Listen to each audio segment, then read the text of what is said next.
तो क्या हाल है दोस्तों। आ गया मैं फिर से एक नई स्टोरी के साथ अपने उसी सड़े वॉइस में जिसे आप लोग हर बार इग्नोर कर देते हैं। इस बार की जो ये कहानी है, ये कहानी एक माँ की, पर किसी ऐसे वैसे माँ की नहीं, एक माँ के स्पिरिट की। कहानी शुरू होती है हिमाचल के एक छोटे से गांव में, जहाँ दिल्ली से एक फैमिली अभी अभी हिमाचल प्रदेश में शिफ्ट हुई थी। और वो लोग अपने नए घर में जा ही रहे होते हैं कि गांव वाले उन्हें रोक के वार्निंग देते हैं कि उस घर में मत जाना, उस घर में बिल्कुल भी मत जाना, क्योंकि वहाँ एक आत्मा रहती है, एक माँ की आत्मा। पर जो लोग अभी अभी दिल्ली से इस घर में आए थे, वो लोग इस बात को पूरी तरह से इग्नोर कर देते हैं और गांव वालों की बात को अनसुना करके आगे बढ़ने लगते हैं।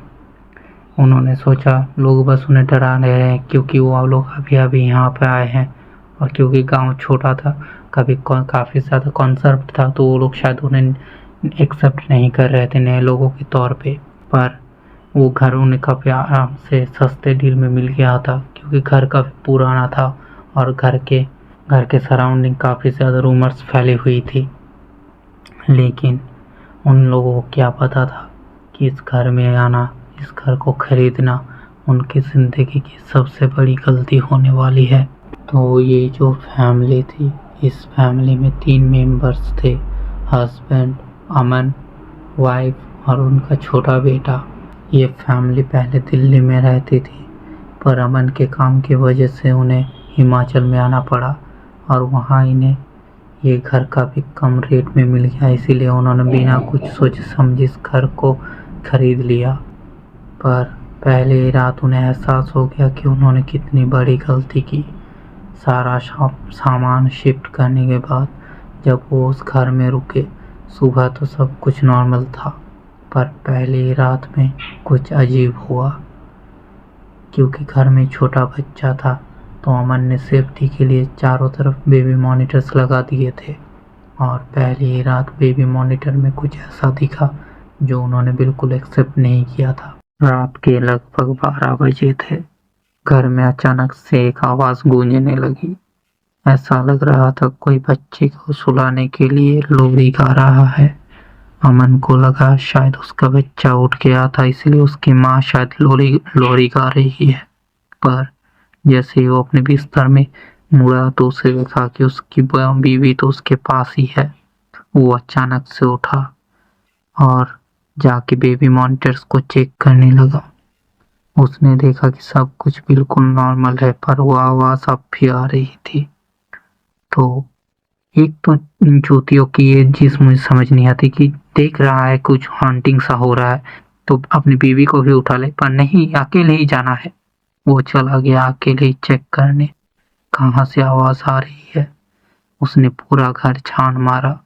अब क्योंकि घर एक ही फ्लोर का था, तो उसे ढूंढने में ज़्यादा मुश्किल नहीं हुई, पर उसे कुछ भी नहीं मिला।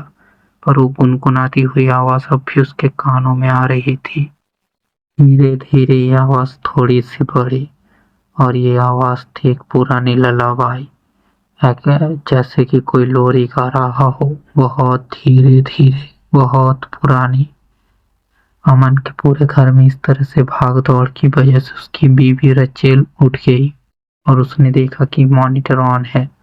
फिर उसने बाहर आके अमन से पूछा, क्या तुमने मॉनिटर ऑन किया? अमन ने सिर हिलाया। वो काफी ज्यादा कंफ्यूज्ड था, पर अब उसे आवाज आना बंद हो गई। फिलहाल इन सब चीजों को इग्नोर करके अमन फिर से सो गया और सुबह होते ही वो अपने काम पे चला गया। अब घर में उसकी बीवी रचेल और उसका बेटा अकेले ही थे। अब क्योंकि इनकी फैमिली बस 3 लोगों की फैमिली थी, तो इनके घर में कुछ ज़्यादा काम नहीं था, इसलिए रचेल खाना बनाने के बाद आराम से सोफे पे बैठ के टीवी देखने लगी। पर कुछ देर बाद उसे ऐसा लगा जैसे किसी ने उसके बालों को सहलाया हो और उसने अचानक से पीछे मुड़ के देखा, पर वहाँ कुछ नहीं था। पर जैसे ही वो फिर से टीवी देखने लगी, थोड़ी देर बाद उसे फिर से ऐसा लगा कि किसी ने उसके बालों में हाथ फेरा। वो थोड़ी डर गई, पर तभी उसे खिड़की से आती हुई हवा का झोंका अपने बालों में लगते हुए महसूस हुआ। उसने लगा शायद वो टीवी देखने में इतना ज़्यादा खो गई थी कि हवा कोई और समझ बैठी। पर रचेल को क्या पता था कि ये तो बस शुरुआत है, आगे जो होने वाला है वो तो शायद उसने कभी सोचा भी नहीं होगा। आज रात फिर से रात को ही ललावई सुनाई देने लगा और इस पर अमन के साथ साथ रचेल को भी सुनाई दे रहा था। दोनों ने मॉनिटर्स ऑन किए पर फिर से कुछ नहीं था उनमें। वो लोग इधर उधर देखने लगे लाइट लेके। चलो कम से कम इस बार इन चूतियों ने बेवकूफ़ी तो नहीं की। पर उन्हें फिर भी कुछ नहीं मिला। वो लोग बेबी के कमरे में गए ताकि वो देख सके बेबी ठीक है या नहीं। पर जब वो लोग गए तो वो लोग पूरी तरह से शॉक हो गए। मॉनिटर पे तो बेबी अपने बिस्तर पे ही दिख रहा था पर उस रूम में वो था ही नहीं। वो लोग घबरा गए और चारों तरफ ढूंढने लगे।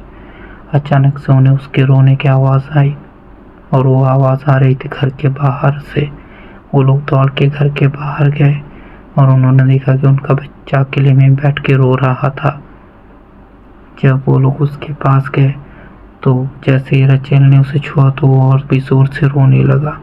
अमन ने किसी तरह से उठाकर घर लाया और जब वो अपने बच्चे को उठाकर घर में लाया तो हर रूम के मिरर पे अचानक से लिखा हुआ आया, वो अब मेरा है। इन दोनों को तो अब फटके हाथ में आ गया था। दोनों को अब डर लगना शुरू हुआ।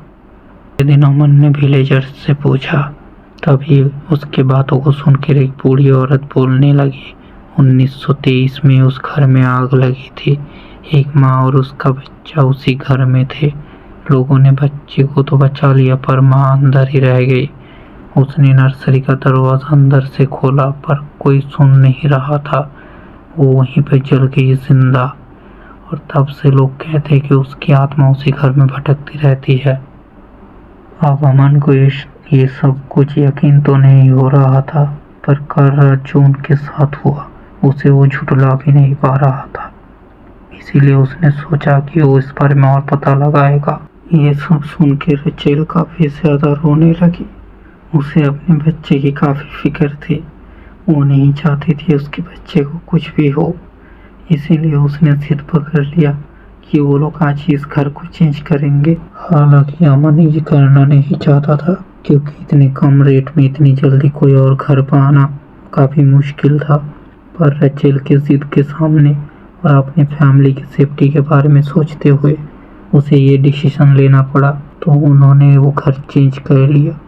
पर कुछ चीज़ें ऐसी होती है जो सिर्फ जगह बदल लेने से पीछा नहीं छोड़ती और वही हुआ इनके साथ। उन्होंने घर तो बदल लिया पर वो आत्मा उनके पीछे ही आ गई क्योंकि अब वो आत्मा उनके बच्चे के साथ जुड़ चुकी थी। ठोक दीजिए, 5000 लौटे दिख जाना चाहिए।